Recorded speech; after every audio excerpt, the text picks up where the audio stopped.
Hello, everyone, and welcome back to another story time brought to you by me, Miss Sasha. And I'm just about to get right on into it. I love saying that, y'all, because sometimes I can get a little bit long winded with my introduction. So I said, you know what? I'm going to get right on into it right here, right now.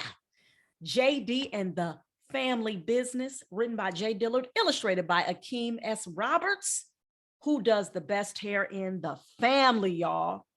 Now, y'all know, for those of you all who have been listening to this second part of the JD and the Great Barber Battle series, all right, you all know this story has just been getting juicier and juicier and juicier each chapter.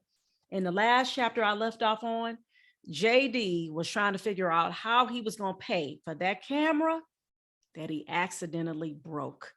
All right, Jordan's oldest brother, Naija, his expensive $1,000 dope camera.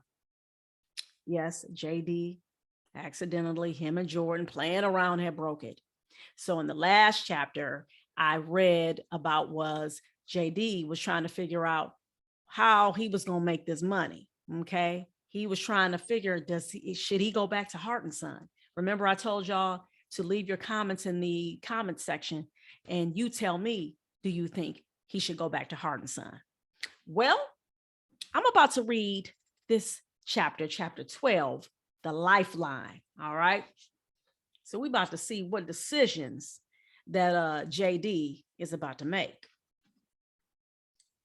Neither me nor Vanessa wanted to go outside after we finished our homework. I didn't even ask for computer time. What was there to look at? I brought out my sketchbook and started drawing pictures of dollar bills and sad faces. And Vanessa started cutting her doll's hair. Granddad was getting in some TV time before his insurance visits later in the day.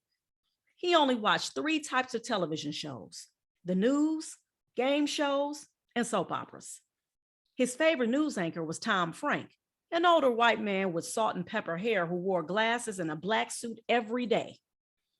After the local news ended on WTKO, Granddad watched What's Up in the Southeast, a show that highlighted interesting people in Tennessee, Mississippi, and Georgia. His favorite segment was Southeast Star. It was always hosted by this lady named Sharon McNeil, a Black woman who wore a pixie cut like my mom used to. As soon as Miss McNeil came on the screen, Granddad turned up the volume. This week's Southeast Star is the Jumping Jacks of Memphis, Tennessee.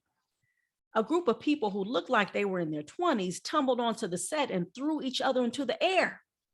The 3 of us watched the Jumping Jacks routine and interview after, where they talked about how they became expert gymnasts. I started tumbling at the age of 3 with my brother and sister, and now we travel the world as dancers. The smallest jumping jack, a man with dyed blonde dreadlocks, said. That is truly unique, Miss McNeil said. And how wonderful that you started at such a young age. She turned to the camera and continued. And that's a perfect lead in to our new contest, Southeast Star's Summer Vacation Showdown. The screen faded to black behind her as she gave more details. Hello, boys and girls between the ages of 5 and 12.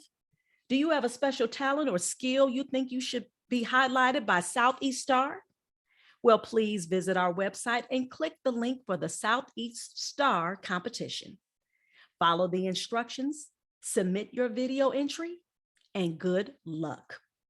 The winner will be invited to appear on our show live in our studio, and they'll also receive a grand prize of $5,000. Vanessa whipped around to look at me. Whoa, here was my chance.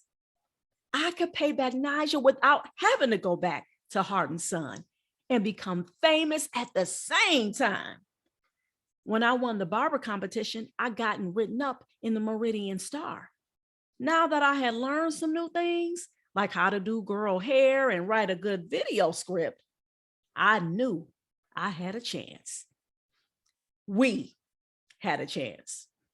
I thought about Jordan and how well he directed our videos. Jessica was the only person who could edit a prize winning video. And like the jumping jacks, me and Vanessa were an unstoppable brother and sister team. We had to get the group back together somehow. Wow, y'all. Oh my goodness. I love it.